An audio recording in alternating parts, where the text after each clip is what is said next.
Ces Philippins tentent de déblayer des branches et un arbre effondré sur la route, balayé par les bourrasques de vent, comme cette habitation. Ici, dans cette ville du nord des Philippines, une station-service s'est pratiquement envolée.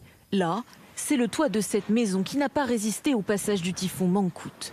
La nuit a été très agitée dans l'archipel. Il y a eu un vent très fort cette nuit, il y a eu des dégâts, des branches qui sont tombées, et une pluie très forte, surtout ça a duré toute la nuit. Nous avons subi cette nuit de très grosses trompes d'eau, avec de très gros vents.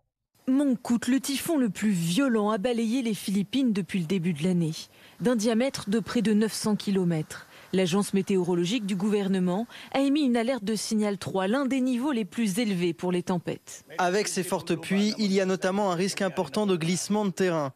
Nous avons donc conseillé aux habitants d'évacuer. Près de 4 millions de personnes se trouvent sur la trajectoire du typhon.